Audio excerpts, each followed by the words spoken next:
24 घंटे हमारे माइंड में कुछ ना कुछ चलता रहता है। या तो हम पास्ट में रहते हैं, उसके उलझनों में फंसे रहते हैं, या हम फ्यूचर में अपनी इच्छाओं पूरी करने के लिए व्याकुल रहते हैं। तो ना हम पूरे पास्ट में रह पाते हैं, ना फ्यूचर में रह पाते हैं, और प्रेजेंट में तो बिल्कुल नहीं। तो ऐसा क्या करें जिससे हम अपने प्रेजेंट में रहें। पास्ट जो गुजर चुका है, प्रेजेंट, फ्यूचर जो अभी तक आया नहीं है, और प्रेजेंट आपके हाथ में है, पर उसे अपने कंट्रोल में कैसे लाएं। अगर वो अपने कंट्रोल में आ जाए तो आपकी जिंदगी का यू टर्न हो जाएगा। तो जिंदगी में चाहे कितनी मुश्किलें से आप घिरे हुए हो, उसका एक सोल्यूशन है। Questioning is the ultimate solution of all the problem. अगर आप हर चीज में क्वेश्चनिंग करने लगे, जैसे कि हम पास्ट में क्यों रहते हैं, क्या चाहिए, ऐसा क्या है जिससे हमारा माइंड पास्ट की ओर भटकता रहता है, और ऐसा क्या है जो हमारा माइंड फ्यूचर में भी जाता रहता है। माइंड की क्या टेंडेंसी है कि उसे सब कुछ परफेक्ट चाहिए, ऐसा होना चाहिए, वैसा होना चाहिए तो मैं खुश रहूंगा। पर हकीकत में कुछ भी आपके हिसाब से नहीं होगा। किसी भी सिचुएशन में आपके हिसाब से कुछ नहीं होगा। ना ही लोग ऐसे जिएंगे, ना ही कुछ आपके हिसाब से होगा। आप जो चाहें वो कर पाएंगे हर वक्त नहीं। तो अगर आप ये एक्सपेक्टेशन रखें कि मैं क्या कर सकता हूँ, वो मेरे हाथ में है, और मैं उसी पर फोकस करूँ कि मैं ये कैसे करूँगा, बाकी सब जो होगा वो मेरे हाथ में नहीं है।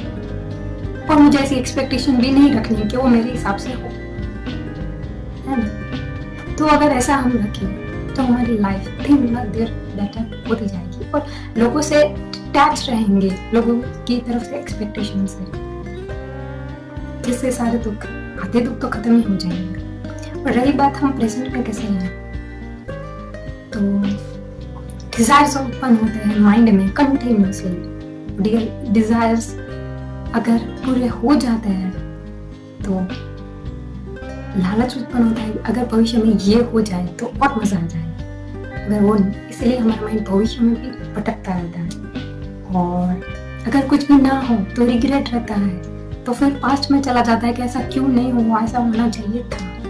तो क्वेश्चन ये है कि ये डिजायर्स उत्पन्न कैसे होते हैं, क्या ये हमारे कंट्रोल में है।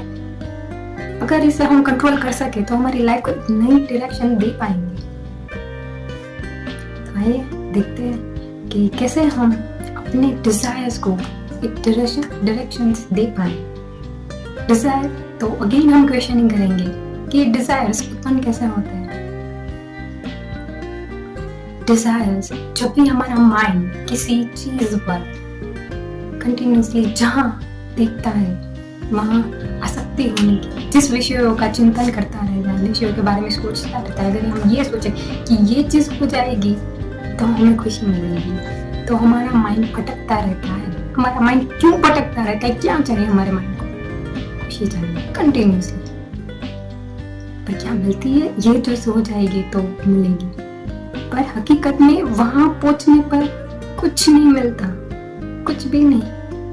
फिर हम और आगे दौड़ने लगते हैं, और आगे दौड़ते रहते हैं, जिंदगी के सफर में आगे बढ़ते रहते हैं और मौत के करीब आ जाते हैं, पर खुशी नहीं मिलती, क्योंकि हमारी खुशी चीजों में और लोगों में है ही नहीं। जो हमारा माइंड भटकता रहता है, जो हमारे माइंड को चाहिए, हमारी खुशी, असल खुशी जो हैप्पीनेस है, वो प्लेजर कहेंगे, वो हैप्पीनेस नहीं कहेंगे। टेम्पररी जो चीजें चाहे उसके लिए आप भटकते रहते हो, उसे हम प्लेजर नहीं कहेंगे, हैप्पीनेस नहीं कहेंगे। हमारी हैप्पीनेस है जब हम खुद को खुद के साथ कनेक्टेड हो जाए। खुद मतलब क्या, इस बॉडी के साथ नहीं। ये बॉडी इस क्लोथ्स की तरह है, ये क्लोथ्स हमने पहने हैं, वी आर नॉट क्लोथ्स। जैसे हम इस फॉर्म में हैं, but we are not this form, हम उसमें हैं। तो अगर हम खुद के साथ कनेक्ट हो जाए, आती एनर्जी, प्योर एनर्जी जो स्थिर है, जो चंचल नहीं है, वो खुशी है, वो परमानेंट है, एक्सट्रीम लेवल की खुशी, जहाँ एक स्टेज में पहुंचने के बाद आपको सब कुछ प्योर लगता है, सब कुछ। तो हमारे हम पास से भी निकल सकते हैं अगर ये हमारे डिज़ायर खुद के साथ कनेक्टेड हो जाएंगे। वो एनर्जी जो एक सुप्रीम एनर्जी का पार्ट है, अगर हम उसके साथ कनेक्टेड हों तो हम ये भी कह सकते हैं कि वो हमारे थ्रू इजीली काम कर पाएंगे, क्योंकि हमारा माइंड हमारे इम्पल्सेस हमें इतना कंट्रोल करती है, ना ही वो हमारा खुद का नुकसान करती है, बस इस समझ का भी नुकसान करती है। अगर हम खुद के साथ कनेक्टेड हो पाए तो सुप्रीम एनर्जी हमारे थ्रू सबके लिए काम देगा।